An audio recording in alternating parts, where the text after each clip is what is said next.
Hello everyone, I'm Renowned Zero, and today we're going to be talking about this new Teenage Mutant Ninja Turtles movie that just got a trailer released, and we're going to be talking about how, yet again, Hollywood decides that they're going to essentially race swap a ginger character, a white woman who's a ginger, for the new Teenage Mutant Ninja Turtles movie. Of course, it's Seth Rogen, so you know he's woke as hell. So you could have expected that this was going to happen. And you got a bunch of people raging online that April O'Neil was always, originally black, which is definitely not the case. And I'll show you some video from Young Ripper Eric July proving that this is not the case. But first, we're going to go through a little bit of the article from Bounding Into Comics here. First trailer for Seth Rogen's Teenage Mutant Ninja Turtles Mutant Mayhem introduces another race swap, April O'Neil, because apparently she was race swapped in the last series. I think it was called Rise of the Ninja Turtles. Rise of the Teenage Mutant Ninja Turtles. It seems a new racial status quo has been put in place on the ooze-covered streets of Manhattan, as for the second time in many reboots, the upcoming Teenage Mutant Ninja Turtles Mutant Mayhem animated film will feature another race swap version of Turtles' most trusted ally, April O'Neil, which, like I said, Hollywood is very, very known for doing these things with ginger white women. Released on March 6th, the first trailer for Seth Rogen's take on the ever butt-kicking heroes opens with a short montage of various New York locales, including the Upper New York Bay skyline, the Manhattan Bridge, and an unspecified street view, before cutting to a still shot of a generic city manhole cover. Amidst these establishing shots, a text crawl informs audiences that the film from permanent teenager Seth Rogen, more like permanent loser, will see a new generation of heroes will rise straight from the sewer. Suddenly, the unfortunate manhole blows sky high, a side effect of the turtles emerging in quick succession from their subterranean home. Making their way to a nearby rooftop, the turtles are then seen attempting to film a cell phone video of Raphael using Leonardo's katana to slice open a watermelon, which I think is a weird concept. Trying to put these like modern things like smartphones into it. Teenage Mutant Ninja Turtles, which is weird. Upon successfully cutting in half a la Metal Gear Rising Revengeance, Raphael proposes let's try that again.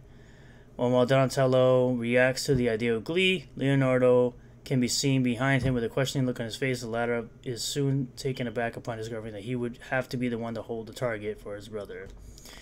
Prompts Mikey to sarcastically complain, blah blah blah. Proceeding to let loose his ninja star, Raphael successfully misses Mikey's head and slices through the melon, only for his weapon to overshoot, fly off the roof, and cause unseen chaos on the streets below. The trailer and cuts to the four brothers gazing down at the scene below with the looks of fear and dread scrawled upon their faces, at which time Ralph attempts to playfully exit stage left. From there, the short preview cuts to present a second montage, this time of the film's core cast, including the titular turtles and their father, Master Splinter. Here's Jackie Chan. A group of random thugs, one of whom questions, who the heck are those things? The towering Bebop, who's played by Seth Rogen, and Rocksteady, both of whom are shown grooving to tunes on their classic boombox, which makes a lot of sense for their characters. Finally, a black-skinned, red-dreaded, bespectacled April O'Neil, which is seen right here. As the trailer's main video comes to a close, Leonardo can be heard saying, "We're prepared for our whole lives for this." Of course, this scene happens right here where Raphael's weapon gets stuck in what looks like Donatello's leg. Finally, the trailer concludes with an end scene featuring April O'Neil, who appears to be depicted as more short and styled than any of her previous incarnations, attempting to take notes regarding the turtles' origins. Basically like a Velma type of character, because she's supposed to be a reporter, essentially. She's always been a reporter. As noted above, Mutant Mayhem's race swapping April is the second time in recent years that the intrepid reporter's character has undergone such a revision. In Turtles 2018-2020 animated outing for Nickelodeon Rise of the Teenage Mutant Ninja Turtles, April was similarly reimagined as a teenage, quick-to-quit black girl. Rather than a reporter, his version was portrayed as a fighter, on par with the Turtles themselves, which makes absolutely no sense considering they learn ninjutsu, and she doesn't. Notably, though, many defenders of the April's race swapping in both Rise and Mutant Mayhem have long attempted to claim that she was initially depicted as black in Kevin Eastman, Peter Laird's original Teenage Mutant Ninja Turtles comic book series, there is nothing more than a misconception that has taken on a life of its own. Making a public debut in the second issue of the franchise's flagship title, April was originally depicted with straight hair and a fairly light complexion, as you can see right here, especially compared to that of actual confirmed black character Dr. Braxton Stockman, who was depicted by a laird with an explicitly dark skin tone. Then 2 issues later, April will undergo a slight makeover, suddenly deciding to get her hair permed as a widely popular fashion choice during the 1980s. Which I'm just going to say, my mother was an 80s child, right? Or, yeah. Yeah, wait, was she? No, yeah, 83. 1983. Was it 1983? No. Sorry, she was born in the 70s. And she had, besides the point, she had perms. And she's not black. She's Puerto Rican. This change, combined with the black and white nature of the book's art, led many to misinterpret the Turtles' longtime friend as a black woman. However, as the years went on and trends changed, 1989 would ultimately see April return to her original straight hairstyle in the series' 28th issue.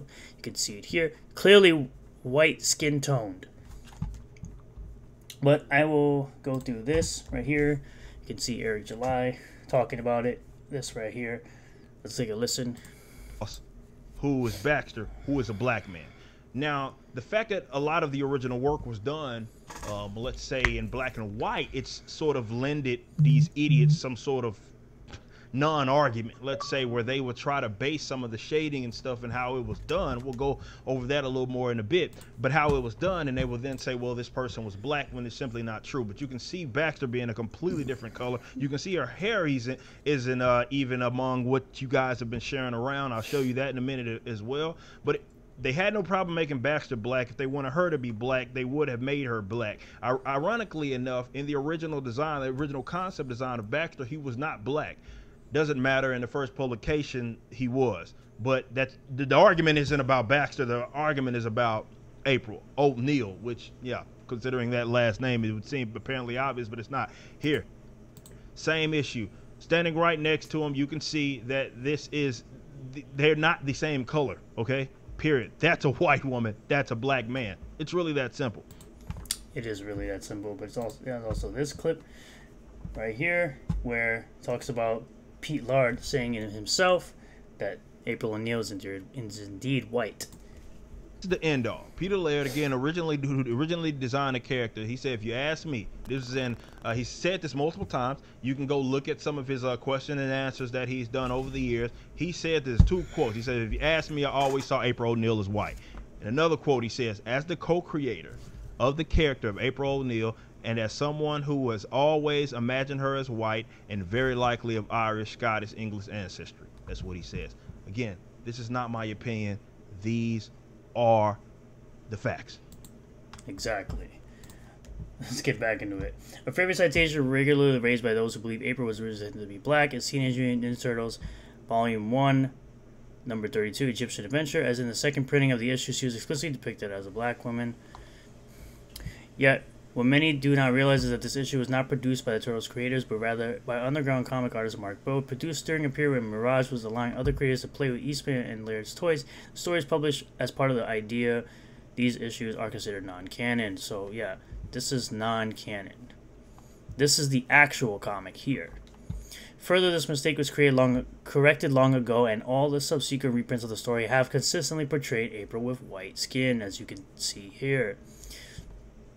And perhaps the strongest evidence against April being originally intended as a black character is that her creators have long and regularly denying that she was conceived as such. In his 2002 series retrospective, Eastman noted that April was originally created as an Asian character in Pete Laird's notes, but named after an African-American woman I once knew. The character of April O'Neil was introduced in number 2 issue and would have a bunch of different looks through the TMNT history. And you can see the quote here. Asked by a fan for clarification of the subject in 2009, Laird would speculate that the answer of April's race depends on which co-creator of the TMNT you ask. If you ask me, I always say April O'Neil is white. He said, if you ask Kevin, I suspect he would say, as he has in a number of interviews, that she was of mixed race, much like her former girlfriend, then wife, then ex-wife, April. So yes, originally, she was always meant to be white. This is just yet another example of Hollywood being woke, taking an established property in the Teenage Mutant Ninja Turtles and making her black and fat and ugly, because that's what we do now. We depict women as hideous looking, race swapping original white characters, making tokenized versions of these characters so people can see themselves. And all you're really doing is giving the sloppy seconds to the black people by taking an original white character and race swapping her to black. You're also getting rid of that ginger representation. It's not very good. Not very good, Hollywood. Well, thank you all for checking out this video. I really do appreciate it. Make sure you hit the like button if you do like the video. Comment below what your feelings about all this are. Subscribe for more content. Hit the bell for notifications. Set it to all. That way you get notifications anytime I post a new video. And I will see you all on the next one. Peace.